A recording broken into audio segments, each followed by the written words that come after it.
할렐루야 하나님을 찬양할지어다 라는 제목으로 오늘 말씀을 함께 나누겠습니다. 오늘 본문 시편 147편은 할렐루야로 시작을 해서 할렐루야로 끝이 납니다. 본문을 보면 1절에 할렐루야 우리 하나님을 찬양하는 일이 선하며 아주 좋은 일이라는 거예요. 찬양하는 일이 아름답고 마땅하도다. 너무나도 당연한 것이라는 것입니다. 그리고 마지막에도 할렐루야라고 하면서 이제 시를 마치고 있어요.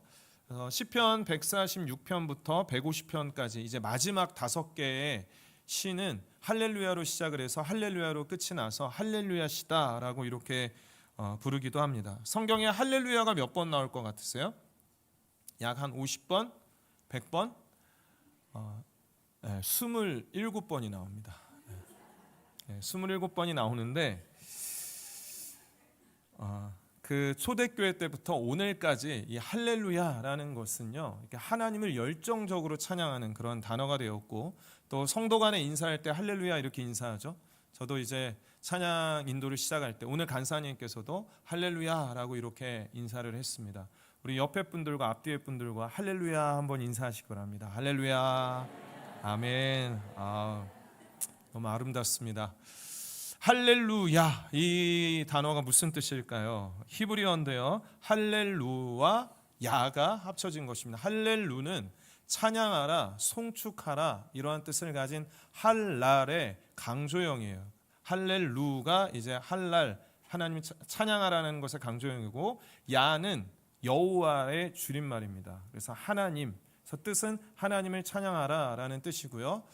또 근데 아까 말씀드린 것은 강조형이라고 그랬잖아요. 그래서 계속 또 힘써서 이러한 뜻을 가지고 있는 명령형입니다. 그래서 어감을 좀 살피면 할렐루야는 무슨 뜻인가 하면 하나님을 계속해서 힘써 찬양하라라고 하는 이 명령이에요. 명령입니다. 그래서 오늘 이 시편 147편은 하나님의 백성들에게, 성도들에게 찬양을 명령하는 것입니다. 할렐루야로 시작을 했잖아요. 할렐루야로 끝이 납니다. 그리고 1절과 7절과 12절 말씀에 보면 할렐루야 명령하고 있어요. 찬송하는 일이 아름답고 마땅하다. 당연히 찬양해야 됩니다 라고 하면서 7절에 하나님께 찬양할지어다, 여호와를 찬양할지어다, 내 하나님을 찬양할지어다, 하나님께 찬양하십시오, 찬양할지어다 라고 이렇게 명령하고 있습니다. 할렐루야, 하나님을 찬양하는 우리 성도님들, 우리 흩어진 화평 공동체가 되기를 소원합니다. 그래서 우리가 하나님을 찬양을 하는 것이 왜 좋은 일이고 왜 찬양해야 되는가에 대해서 시편 147편에 기록되어져 있습니다. 여러분은 하나님을 왜 찬양하십니까? 오늘 우리가 시작을 하면서 예배 시작에 찬양 시간을 통해서 하나님을 찬양을 했는데, 찬양의 이유가 무엇입니까? 우리가 찬양의 이유를, 올바른 찬양의 이유를 가지고 있을 때 올바른 찬양을 올려드릴 수가 있는 거예요. 과거에 젊은이 사역을 할 때 딜레마 중에 하나는 뭐냐면 찬양을 굉장히 좋아하죠. 특히 젊은이들이 찬양을 열정적으로 막 뛰면서 찬양을 합니다. 그런데 안타까운 것은 그때 힘을 다 뺀다는 거예요. 그래서 설교 시간에 많이 힘들어하고 조는 청년들이 좀 있어요. 아주 일부겠지만 찬양의 이유가 감정의 만족, 너무 기분이가 좋아서 이렇게 내가 찬양하는 그러한 이유가 될 때가 있어요. 그 찬양의 이유는 내 만족과 뭔가 힐링이 될 수 있겠죠. 그 이유가 될 수 있지만 그게 전부가 되어서는 안 되고, 또 준비 찬양이라는 표현을 여러분 들어보신 적 있죠? 요즘에는 그 표현을 잘 안 쓰는데, 준비 운동이라는 것처럼 웜업을 하는 시간이다, 이 준비 찬양 시간에는. 그래서 준비 찬양 시간을 좀 조정하는 시간이니까 뭐 성도들하고 얘기도 하고 주보도 보고, 예배 시간이 늦었어요. 그런데 준비 찬양 시간이잖아 하면서 괜찮아, 이 중에는 없을 줄로 알지만 그렇게 생각하는 분들도 있어요. 그래서 찬양은 예배의 분위기를 뭔가 띄우는 시간이 아니에요. 뭔가 설교를 듣기 위해서 마음을 웜업하는 시간이 아니라는 거예요. 그리고 찬양의 이유를 내 삶의 상황에만 두어서도 안 됩니다. 내가 너무나도 좋은 일이 생겼어요. 그래서 찬양합니다. 그래서 마음에 만족이 있으니까 찬양을 해요. 우리의 상황과 하나님을 찬양하는 것은 무관하지가 않습니다. 우리의 상황과 연결이 되어져 있습니다. 우리의 삶과 밀접한 연관이 있습니다. 그런데 이 상황을 찬양의 이유로만 한다면 무슨 문제가 생깁니까? 우리가 슬플 때 찬양할 수 없겠죠. 많으면 만족할 수 없을 때 하나님을 찬양할 수가 없겠죠. 따라서 우리가 찬양의 이유를 어디에 두어야 하는가? 찬양의 대상도 하나님이시고 찬양의 이유도 하나님이신 줄을 믿습니다.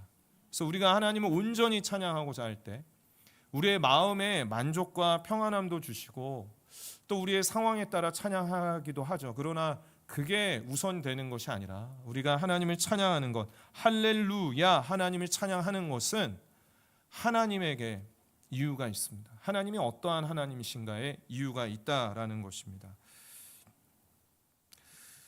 우리가 하나님을 어떠한 하나님을 찬양할 것이냐? 첫 번째로 할렐루야 하나님을 찬양할지어다 구원의 하나님을 찬양하라. 한번 따라해 보시길 바랍니다. 구원의 하나님을 찬양하라.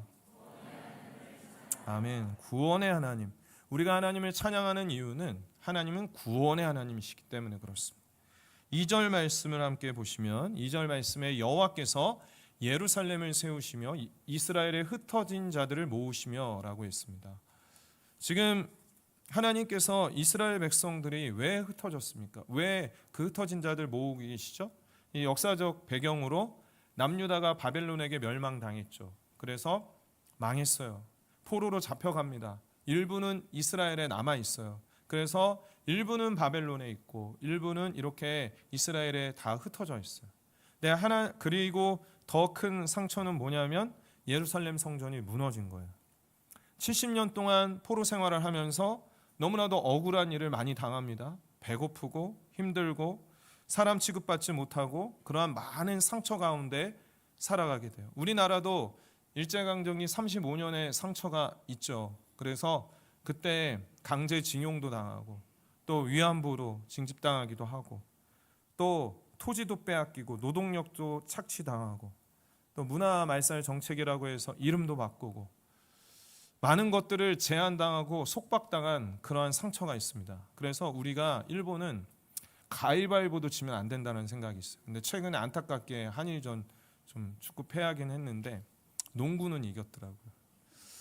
그래서 그러한 상처들, 어려움들, 이스라엘 백성들에게 이 70년 동안 바벨론 안에 있으면서 바벨론의 포로 생활을 하면서 낯선 타국 땅에서 서름당하고 고통당한, 특히 예루살렘 성전이 무너졌다라는 것에 그들의 마음도 무너지고 너무나도 슬픈 가운데 상처받은 가운데 있는데 하나님께서 이 이스라엘 백성들을 그냥 두시지 않습니다. 3절 말씀에 보면 우리 같이 읽습니다. 시작. 상심한 자들을 고치시며 그들의 상처를 싸매시는도다.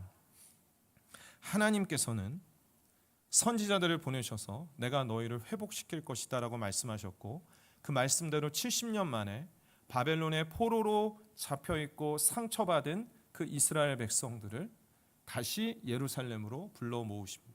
그리고 무너진 그 성전을 지도자를 세우셔서 성전을 재건하시고 그리고 성벽을 수축을 해서 하나님께서 이스라엘 백성들을 회복시키고 있습니다.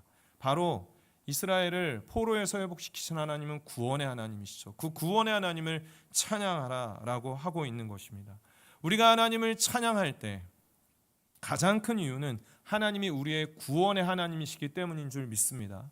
여러분 구원에 대한 찬양이 굉장히 많이 있죠. 그래서 우리가 가정교회 좀 방학이고 또 수련회 기간 중에 있지만 가정교회 모였을 때 한번 돌아가면서 한 곡씩 구원에 대한 찬양을 하나씩 이렇게 이야기하면서 한번 생각하는 시간들을 가져보셔도 참 좋을 것 같습니다. 여러분 우리가 이스라엘 백성들이 바벨론의 포로가 되었던 것처럼 우리도 사단의 포로가 되었었던 자들이에요. 이스라엘 백성들이 그곳에서 상처받고 어려움 가운데 있었던 것처럼 우리도 죄로 인해서 상처받고 병들고 고통 중에 있었던 자들이에요. 그들이 바벨론 포로에서 정말 힘든 가운데 있었던 것처럼 우리도 이 땅 가운데 살아가면서 참된 행복과 만족을 찾지만 결국 찾지 못하고 고통 중에 절망 중에 이 땅을 살아가던 자들이었어요. 그런데 우리를 그냥 두지 아니하시고 예수 그리스도를 이 땅에 보내시고 우리와 똑같은 인간의 옷을 입고 이 땅에 오신 예수님이 십자가에 죽으시고 피 흘려 주심으로 말미암아 우리에게 구원을 선물로 주신 줄을 믿습니다. 그러니 여러분 어찌 찬양하지 않을 수가 있겠어요? 하나님을 찬양하는 것은 너무나도 마땅한 일입니다. 에베소서 2장 8절 말씀에 너희는 그 은혜에 의하여 믿음으로 말미암아 구원을 받았으니 이것은 너희에게서 난 것이 아니요 하나님의 선물이라. 우리는 이 놀라운 하나님의 선물을 받은 자들이에요. 그래서 하나님을 찬양할 때 여러분 구원의 하나님을 찬양하시기를 바랍니다. 두 번째는요, 창조의 하나님을 찬양하라입니다. 따라하시기 바랍니다. 창조의 하나님을 찬양하라. 아멘. 우리의 찬양의 이유는 하나님이 창조의 하나님이 되시기 때문입니다. 4절 말씀에 보면 그가 별들의 수요를 세시고 그것들을 다 이름대로 부르시는도다. 하나님께서는 하늘의 별의 숫자를 다 세시는 분이고 그 모든 별들의 이름을 부르시는 분이라는 것입니다. 여러분 하늘의 별을 보신 적이 있으시죠? 너무나도 아름답죠? 제 인생에 있어서 가장 많은 별을 본 때는 그 몽골에서 사막 한가운데에서 하늘을 이렇게 쳐다보았는데요. 정말 지금도 생각하면 가슴이 벅차오르고 잊을 수 없는 장면인데 하늘에 그렇게 많은 별들이 있는 줄 몰랐어요. 막 모래를 싹 뿌려놓은 것처럼 어떤 별은 막 반짝이고 있는데 어떤 별은 좀 희미하고 그렇게 많은 별들이 말 그대로 쏟아질 것 같은 그런 광경을 제가 보았을 때 와, 하나님 정말 위대하시다. 그리고 저 별들을 만드신 하나님이 나를 만드셨다니 라고 하는 그러한 감동이 있었습니다. 당시에 이스라엘 주변 팔레스틴 지역에 있는 민족들은 별들을 숭배했습니다. 그 별들을 보면서 사람들이 별을 보았을 때 굉장히 경이롭잖아요. 그러니까 저 별은 신이다 라고 생각을 하고 또 특히 우리 지구와 가장 가까운 별은 달이죠. 그래서 달을 우리나라도 마찬가지고 중동 지방에 보면은 그 달들을 이렇게 숭배하는 것을 볼 수가 있어요. 그러나 여러분 이 모든 것들은 헛된 우상일 뿐입니다. 그 별들을 하나님이 지으셨습니다. 하나님이 그 별들의 숫자를 다 알고 계세요. 이 우주에 수많은 별들이 있는데 몇 개의 별이 있을까? 물론 이제 우리는 셀 수도 없고 추측을 할 뿐이지만 우리 태양계가 있는 은하계 안에 있는 그러한 은하계 안에 있는 별들의 숫자가 약 2천억 개라고 하는데 그 2천억 개의 별이 있는 은하계가 2조 개가 있다고 하니까요. 우리가 셀 수 없는 그런 별들이 있죠. 그리고 그것들을 한번 와닿게 표현을 해보면 우리가 해변에서 모래를 한 움큼 탁 지어보면 거기 안에 약 500만 개의 모래알을 우리가 움켜쥘 수 있다고 하는데 이 땅에 이 지구상에 있는 해안과 사막에 있는 그 면적을 다 계산을 해서 대략적으로 계산하면 이 지구상에 있는 해안과 사막에 있는 모래알에 약 10배의 숫자가 우주에 있는 별의 숫자라고 합니다. 참 우리가 상상할 수도 없고 믿을 수 없는 그러한 숫자인데 그 많은 별들 중에 지구 그 중에서도 우리가 이렇게 작은 사실 생각하면 우리가 우주의 먼지와 같은 존재죠. 그런데 하나님께서는 이 수많은 별들을 지으시고 그 별들마다 다 세시고 이름을 지어주신 분이신데 그 하나님께서 우리도 지으시고 우리를 기억하시고 우리와 함께 하신 하나님이신 줄 믿습니다. 그러니 여러분 어찌 찬양하지 않을 수 있겠어요? 창조의 하나님을 생각을 할 때 하늘의 별들을 볼 때 어찌 찬양하지 않을 수 있겠습니까? 1886년 보베르그라는 스웨덴의 목사님께서 여행 중에 소나기를 만났습니다. 그래서 소나기를 만나니까 이제 비를 잠시 피했겠죠. 그리고 그 소나기가 지나갔을 때 하늘을 보니까 맑게 개이면서 찬란한 이 태양빛과 맑은 하늘, 구름들을 보면서 너무나도 감동이 있었어요. 그때 귀에는 새가 지저귀는 소리가 들리고 참 이렇게 아름다운 자연을 창조하신 하나님 너무나도 놀랍다. 근데 그 하나님이 나를 위해서 예수님을 보내주셨다니 너무나도 감사하다라는 생각을 갖고 그 보베르그라는 목사님이 시를 지어서 작사를 해서 찬송가를 완성을 했는데 그 찬송가가 주 하나님 지으신 모든 세계예요. 우리 같이 한번 불러보도록 하겠습니다. 시작. 주 하나님 지으신 모든 세계 내 마음속에 그리워볼 때 하늘의 별 울려 퍼지는 내 성 주님의 권능 우주에 찬네 주님의 높고 위대하심을 내 영혼이 찬양하네 주님의 높고 위대하심을 내 영혼이